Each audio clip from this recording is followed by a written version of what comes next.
Assalomu alaykum. Hurmatli tomoshabinlar. Bugun men juda muhim masalani tushuntirib beraman. 2019-2026 yillar oralig'ida pensiyaga chiqqan fuqarolar, pensiyasi noto'g'ri hisoblangan bo'lishi mumkin bo'lgan pensionerlar va sudda yutib chiqqan shaxslar uchun pensiyani qayta hisoblash masalasi. Bu ma'lumot har bir oilaga tegishli bo'lishi mumkin.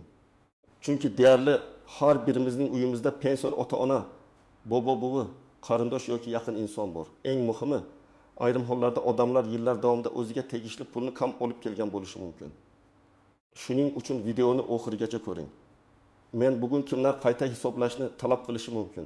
Kimlar sud qaroridan keyin pensiyasini oshirishi mumkin? Qaysi hujjatlar kerak? Qayerga murojaat qilish kerak va eng ko'p uchraydigan xatolar nimaligini oddiy tilda tushuntiraman.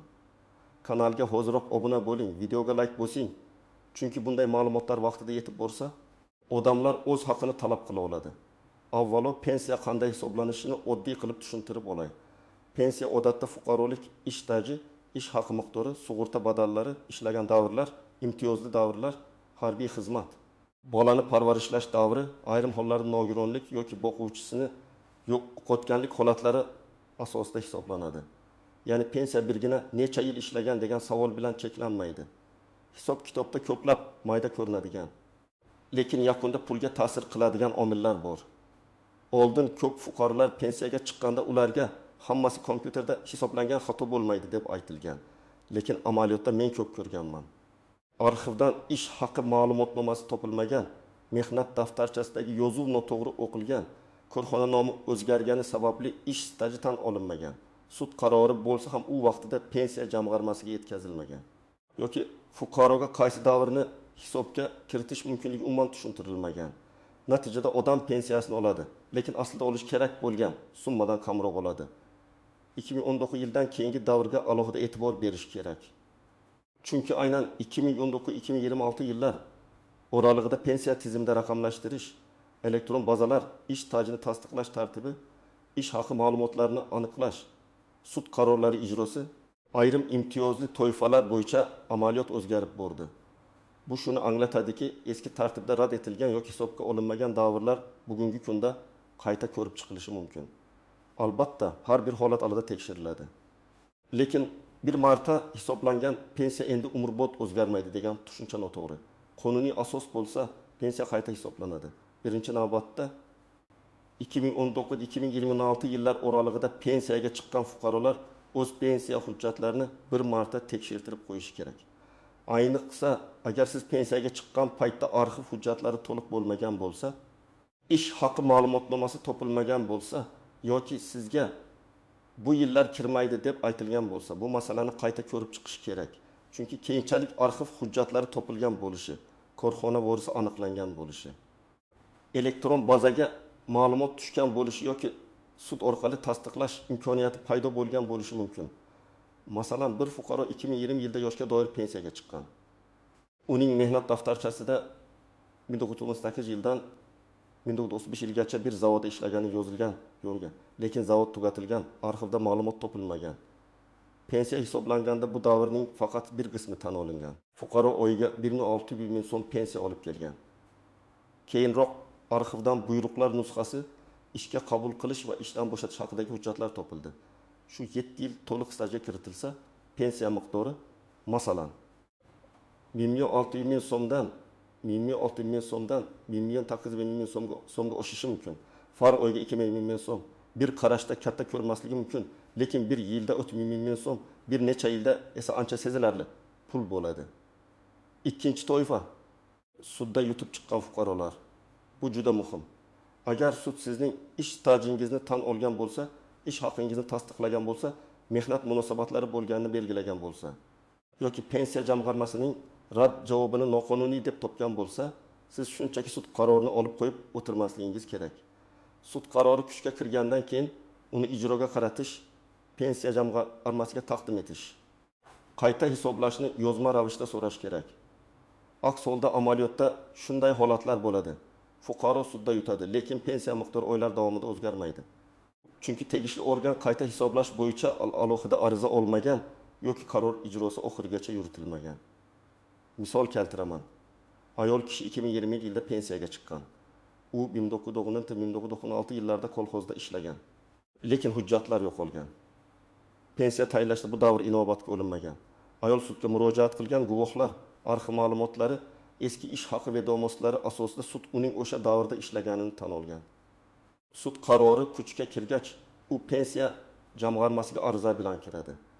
Natijada uning staji oshadi, pensiyasi qayta hisoblanadi.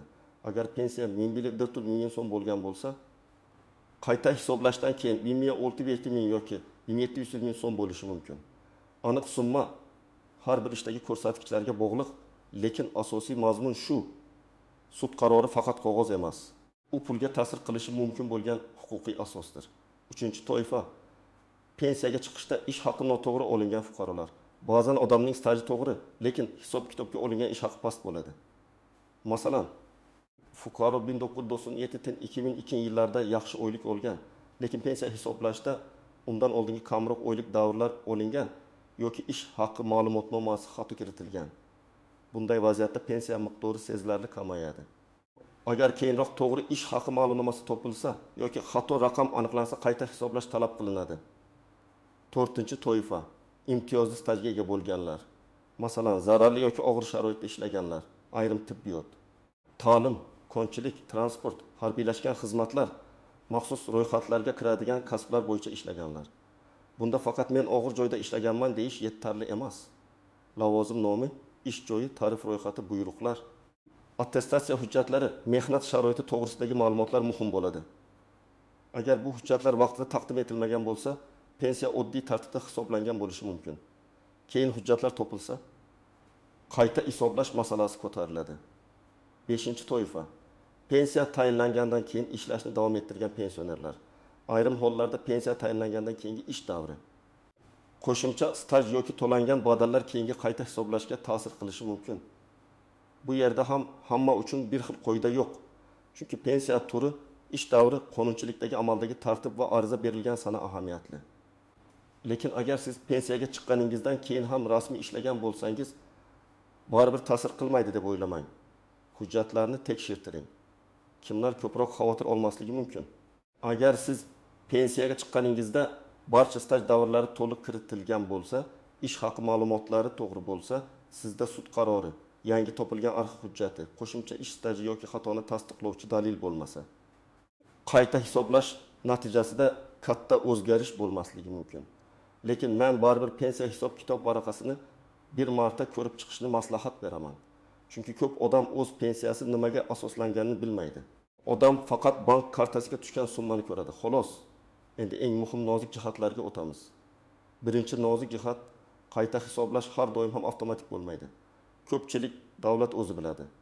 Xato bo'lsa o'zi to'g'rilaydi deb kutadi. Amaliyotda esa fuqaroga tegishli bo'lgan ko'plab huquqlar ariza asosida amalga oshiriladi. Ya'ni siz yozma ariza bermasangiz, organ sizning eski hujjatlaringizni o'zi izlab, o'zi yangi hisob-kitob qilib berish shart bo'lmagan holatlar ko'p. Shuning uchun harakat qilish kerak. Ikkinchi nozik jihat, sud qarorining kuchga kirgan sanasi muhim. Sud qarori chiqqani bilan u darhol yakuniy bo'lmasligi mumkin. Apellyatsiya muddati o'tishi, qaror qonuniy kuchga kirishi, ijro varaqasi olinishi yoki qaror nusxasi tegishli tartibda taqdim etilishi kerak. Agar fuqaro faqat sud majlisidan keyin men yutdim deb o'ylab yuraversa, lekin qarorni rasmiylashtirmasa, qayta hisoblash kechikadi. 3-nozik jihat, qayta hisoblash qaysi sanadan qilinadi? Bu savol juda ko'p beriladi. Ayrim hollarda pensiya huquq paydo bo'lgan sanadan, ayrim hollarda ariza berilgan sanadan, ayrim hollarda sud qarorida ko'rsatilgan sanadan, ayrim hollarda esa qonunchilikdagi cheklovlar doirasida qayta hisoblanishi mumkin. Shu sababli arizada pensiyamni falon sanadan qayta hisoblab berishingizni so'rayman deb aniq yozish, asoslarni ko'rsatish kerak. Agar organ faqat ariza berilgan kundan hisoblab bersa, lekin sizningcha oldingi davr uchun ham farq to'lanishi kerak bo'lsa, yozma javob olib uni tahlil qilish lozim. 4-nozik jihat, hamma sud qarori ham pensiyani avtomatik oshirmaydi. Masalan, sud faqat mehnat daftarchasidagi yozuvni haqiqiy deb topgan bo'lishi mumkin, lekin ish haqi miqdorini tasdiqlamagan bo'lishi mumkin. Bunday holatda staj qo'shiladi, lekin ish haqi bazasi o'zgarmasligi mumkin. Yoki sud faqat ma'lum bir korxonada ishlaganlik faktini belgilaydi, lekin bu davr imtiyozli staj sifatida emas, oddiy staj sifatida kiritiladi. Shuning uchun sudga murojaat qilishdan oldin ham, suddan keyin ham da'vo talabi to'g'ri tuzilganmi? Qarorda aynan nima yozilganini tekshirish zarur. 5-nozik jihat. Arxiv ma'lumotnomasi bilan mehnat daftarchasi o'rtasida farq bo'lishi mumkin. Masalan, mehnat daftarchasida ustoz, arxivda esa laborant, shtat jadvalida esa katta laborant deb yozilgan. Ba'zan bitta harf yoki lavozim nomidagi farq ham imtiyozli stajni tan olishga ta'sir qiladi. Ayniqsa zararli sharoit. Maxsus ro'yxat, erta pensiya huquqi bo'yicha lavozim nomi juda muhim.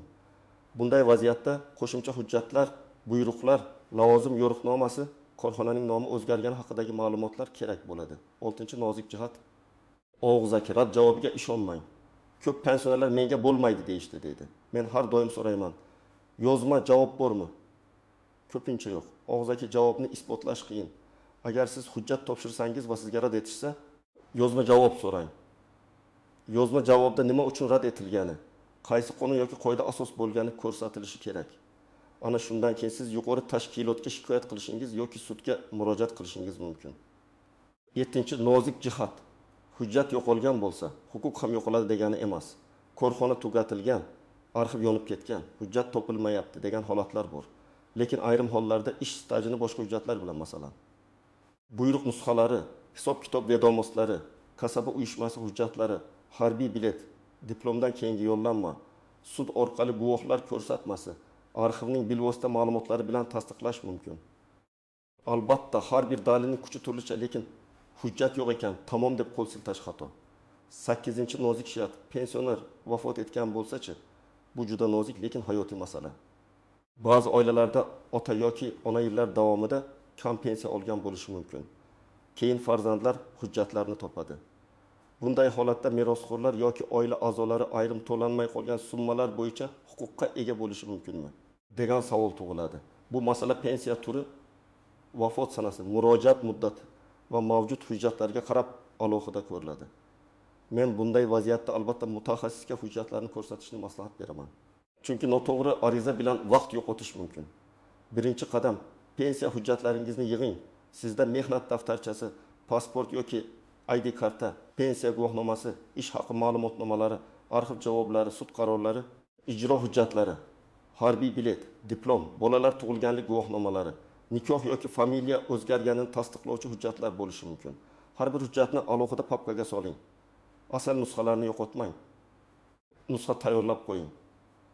Ikkinchi qadam, pensiya jamg'armasidan o'z pensiyangiz qanday hisoblanganini tushuntirib berishni so'rang. Siz yozma ariza bilan pensiyamni hisoblashda qaysi ish stajlari va qaysi ish haqi davrlari inobatga olingani haqida ma'lumot berishingizni so'rayman deb murojaat qilishingiz mumkin. Bu juda muhim. Chunki odam ko'pincha qaysi davr kiritilgan, qaysi davr kiritilmaganini bilmaydi. Hisob kitobni ko'rmasdan turib xato bor yo'qligini aniqlash qiyin. 3-qadam, kiritilmagan davrlarni aniqlang. Masalan, siz 1995-1990 yillarda ishlagansiz, lekin hisob kitobda faqat 1997 yildan boshlab ko'rsatilgan. Yoki siz 2020-2025 yillarda rasmiy ishlagansiz, lekin sug'urta badallari ko'rinmayapti. Yoki siz 1993 yilda bir tashkilotdan boshqasiga o'tgansiz, lekin o'rtadagi 8 oy yo'qolib qolgan. Har bir bo'shliqni alohida yozib chiqing. 4-qadam, arxivga murojaat qiling. Agar korxona hozir mavjud bo'lmasa, uning hujjatlari qaysi arxivga topshirilganini aniqlash kerak. Tuman yoki shahar arxivi, viloyat arxivi, idoraviy arxivlar, korxona vorisi bo'lgan tashkilotlar bo'lishi mumkin. Arxivga murojaatda ishga kirgan va chiqqan taxminiy sanalar, korxona nomi, lavozim, familiya o'zgargan bo'lsa oldingi familiya, tug'ilgan sana aniq yozilishi kerak. Men ishlaganman, ma'lumot bering deb umumiy yozsangiz, arxiv topilmasligi mumkin. 5-qadam, agar sud qarori bo'lsa, uni to'g'ri ishlating. Sud qarorining qonuniy kuchga kirgan nusxasini oling.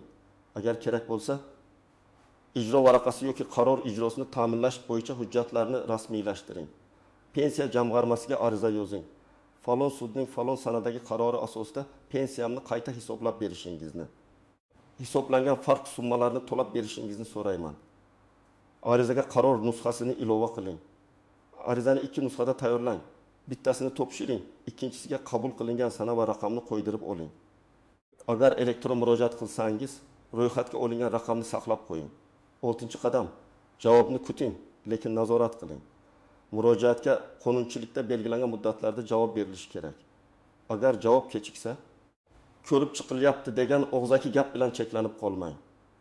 Rasmiy javob talab qiling. Agar qayta hisoblash qilingan bo'lsa, yangi pensiya miqdori qaysi sondan belgilanganini, farq summasi qancha hisoblanganini, qaysi davrlar qo'shilganini tekshiring. 7-qadam, rad javobi bo'lsa, uni tahlil qiling. Rad javobida ko'pincha asos ko'rsatiladi. Hujjat yetarli emas, davr tasdiqlanmagan, lavozim ro'yxatga mos emas.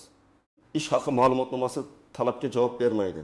Sud qarorida aniq majburiyat ko'rsatilmagan va hokazo. Har bir asosga qarshi hujjat bilan javob berish kerak. Ba'zan yuqori turuvchi pensiya organiga shikoyat qilish yetarli bo'ladi. Ba'zan esa sudga murojaat qilish kerak bo'ladi. 8-qadam. Sudga shoshilmang, lekin qo'rqmang. Sudga borishdan oldin dalillarni to'plang. Qaysi davrni tan oldirishni xohlaysiz? Qaysi hujjat bor, qaysi hujjat yo'q? Guvohlar bormi? Arxiv nima deb javob bergan? Pensiya jamg'armasi nima deb rad etgan? Da'vo talabi aniq bo'lishi kerak. Masalan, pensiyamni oshirib bering degan umumiy talab yetarli bo'lmasligi mumkin. Falon yildan falon yilgacha bo'lgan ish davrini ish stajiga kiritish. Falon ma'lumotnoma asosida pensiyani qayta hisoblash, rad javobini noqonuniy deb topish kabi talablar aniq bo'lishi lozim. 9-qadam. Raqamlarni o'zingiz ham taxminan hisoblab ko'ring. Men bu yerda aniq formulalarni hammaga bir xil qo'llang demayman, chunki pensiya hisoblash murakkab. Lekin siz kamida farqni tushunishingiz kerak. Masalan, 5 yil staj kiritilmagan bo'lsa, bu pensiyaga ta'sir qilishi mumkin. Ish haqi ma'lumotnomasi 900 ming so'm o'rniga 1.500 ming so'm ekani aniqlansa, bu ham ta'sir qiladi. Imtiyozli stajdan olinsa, pensiyaga chiqish vaqti yoki miqdori bo'yicha farq bo'lishi mumkin. Shuning uchun har bir raqamni tekshirishga odatlaning. 10-qadam, barcha murojaatlarni yozma qiling. Telefon orqali gaplashish, kabinetga kirib chiqish, tanish orqali so'rash vaqtinchalik yordam berishi mumkin. Lekin huquqiy natija bermasligi mumkin. Ariza, ilova qilingan hujjatlar ro'yxati, qabul qilingan sana, javob raqami, rad javobi, qayta hisoblash ma'lumotnomasi. Bularning hammasi keyin sizning dalilingiz bo'ladi. Real hayotdagi yana bir nechta vaziyatni aytaman. Birinchi vaziyat, erkak kishi 2019 yilda pensiyaga chiqqan. 25 yil staji bor deb hisoblangan. U aslida 31 yil ishlagan, lekin 6 yil boshqa respublikadagi korxonada bo'lgan. Hujjatlar vaqtida kelmagan. Keyin arxivdan tasdiq keldi. Agar bu 6 yil qo'shilsa, pensiya miqdori oshishi mumkin. Bu yerda muhim narsa. Boshqa hudud yoki boshqa davlatdagi eski ish davrlari bo'yicha alohida tartiblar bo'lishi mumkin. Shuning uchun hujjatlar to'g'ri rasmiylashtirilishi kerak. Ikkinchi vaziyat. Ayol kishi bolani parvarishlash davri hisobga olinmagan deb o'ylaydi. Bu yerda ham hamma davrlar avtomatik kiritilavermaydi. Bola tug'ilganlik guvohnomasi ish joyi bilan bog'liq holat, o'sha davr qonunchiligi. Umumiy staj hisobida qanday qo'llanishi tekshiriladi. Lekin ko'p ayollar bu huquqni so'ramagani uchun ayrim davrlar hisobda aks etmay qolgan bo'lishi mumkin. Uchinchi vaziyat. Sudda yutgan fuqaro qarorni pensiya jamg'armasiga topshirgan, lekin unga faqat keyingi oydan oshirilgan pensiya to'langan. Fuqaro esa farq summasi oldingi davr uchun ham berilishi kerak deb hisoblaydi. Bunday holatda sud qarorida nima yozilgani, ariza qachon berilgani, pensiya organining xatosi qachondan boshlanganini aniqlash kerak. Agar asos bo'lsa, farq summasini ham talab qilish mumkin. Hurmatli tomoshabinlar, 2019-2026 yillar oralig'ida pensiyaga chiqqanlar, pensiyasi kam hisoblangan deb o'ylayotganlar va ayniqsa sudda yutgan fuqarolar bitta narsani tushunib olish kerak. Pensiya hujjati bir marta berildi. Demak, hammasi tugadi degani emas. Agar yangi hujjat topilsa, sud qarori bo'lsa, ish staji yoki ish haqi noto'g'ri hisoblangan bo'lsa, qayta hisoblash masalasini ko'tarish mumkin. Sizdan iltimosim, ota-onangiz, bobo-buvingiz yoki o'zingizning pensiya hujjatlaringizni tekshirtiring. Og'zaki gaplarga ishonib qolmang. Yozma ariza bering, hujjatlarni yig'ing, javob oling, kerak bo'lsa shikoyat qiling. Har bir oy kam olingan pul. Bu sizning oilangiz byudjetidan chiqib ketayotgan pul. Agar sizda shunday holat bo'lgan bo'lsa, izohlarda yozing. Qaysi yilda pensiyaga chiqqansiz? Qaysi davr hisobga olinmagan? Sud qarori bormi yoki yo'q? Men keyingi videolarda eng ko'p uchraydigan vaziyatlarni alohida tushuntirib beraman. Videoga like bosing, kanalga obuna bo'ling va bu videoni pensioner yaqinlaringizga yuboring. Chunki bir odamning vaqtida bilgan ma'lumoti butun oilaga foyda keltirishi mumkin.